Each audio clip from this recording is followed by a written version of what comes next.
Okay, we're going to take a good look at your swimming. Now, of course, we've got all the information you need on a great stroke in the Library of Success. Lots of videos, have a look at them. I'm saying the same things over and over again. So what I'm going to do is just make some key points that we're going to aim for. Then I'll be looking at your stroke and the vision of you and seeing where we're falling short or not. The first thing we're looking for is an early catch. So the hand goes into the water here and we're catching straight away, catching the water. So you've got to pop that elbow a little bit, activate your back and pull it through, right? Catching the water straight away. Your hand, your fingertips need to point down to the ground as soon as possible. Not arrow through and all the way out there and let them fall down and then turn it. From the top, about 10 centimeters under, grab that water and pull it back. Now, when I was young, we used to do like a snaking thing from in front of your shoulder over to the other hip and back around like a big S. No, now we go straight. In, catch, straight to the hip, all the way down to the thigh and pull it out. So when it comes out, your thumb is scraping right down near your knee and you push that out straight. Don't turn the hand, don't turn the hand, don't slice it. Don't make an easy way out.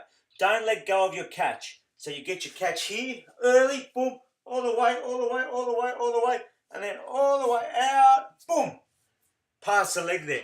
That's the way to do it. Now that was a bit ungraceful, but don't worry, got the point across. Okay, so you've grabbed the water and you've got to pull it back. Now sometimes we let our elbow lead the way, and now look at that, look at the water, it's escaping up here, it's escaping from the hand. Oh, we're not going anywhere. You're going to waste time, energy, everything. It's crazy. Don't do it. So what we're going to do, catch the water, hold the water, and your elbow has to be above your wrist. So if we're swimming along here, we've caught the water. Look where my elbow is to catch the water. It's above the wrist.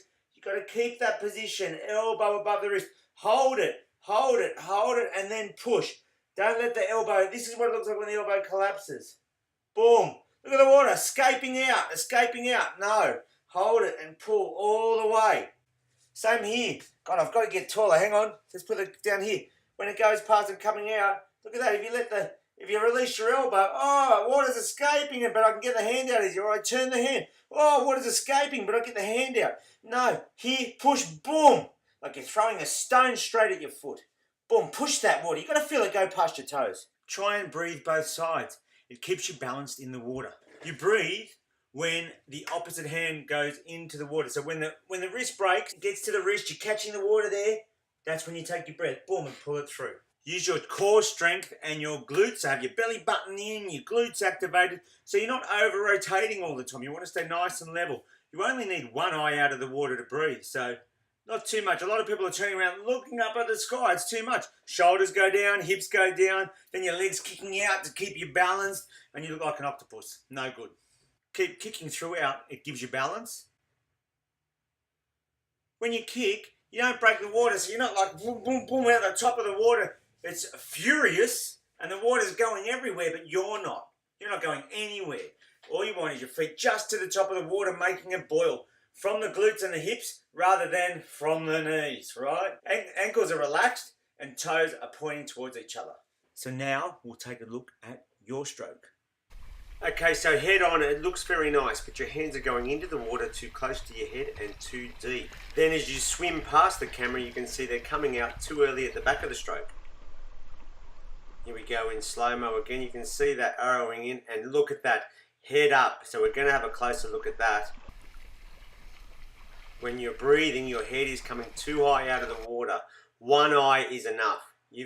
So you're almost looking at the sky. And to put this shot in, you can see your head turning right out of the water. Look how low your hips are, and your legs have to bend in the kick. So it really is having an impact. And there you can see your kick right there. We've got to get those legs straight. But it's not just that. When you turn your head too much to breathe, of course, your whole body's going to rotate too far. And you can see how much your hips are turning there. Here's a diagram showing the amount of rotation we're looking for in a good swimmer. I would say your rotation is about double the biggest one of those in that diagram.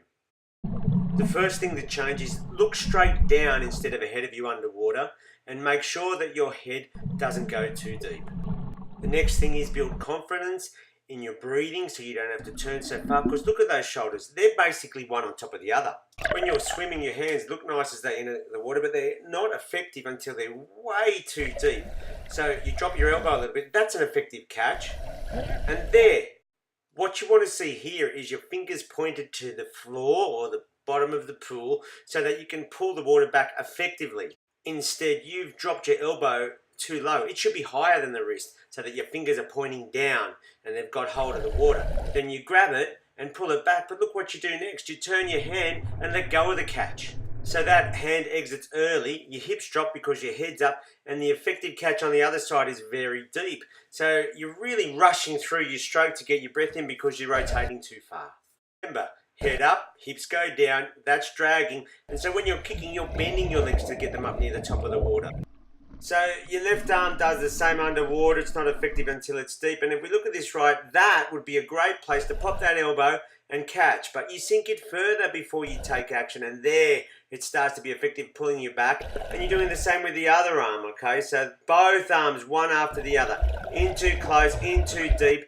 Fingers aren't pointing down early enough, and you're not pulling back that water. And then look on that left side, you twist the hand, and out it comes again, so you release the catch too early. Oh, bent leg in the kick.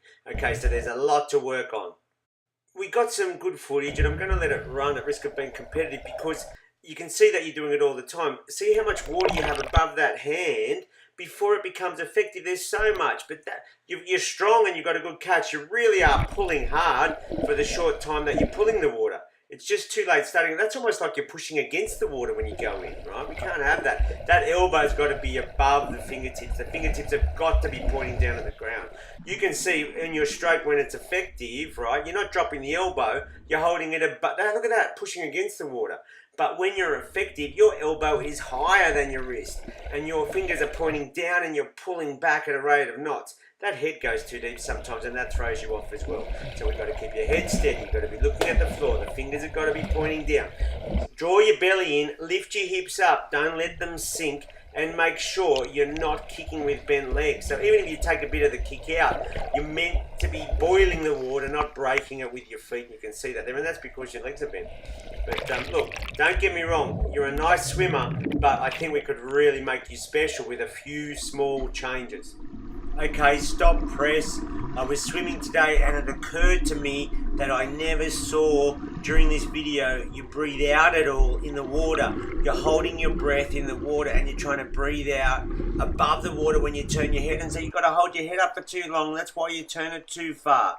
So let's make sure that you're breathing all your air out under the water and only breathing in when you turn your head, and then you'll only need to turn your head out, one eye out. You don't have to turn it very far. Let's talk about this. Anyway, I think if we can do that, breathe out in the water, point the fingers down to the bottom, adjust the head and not rotate your body so much, you will just fly.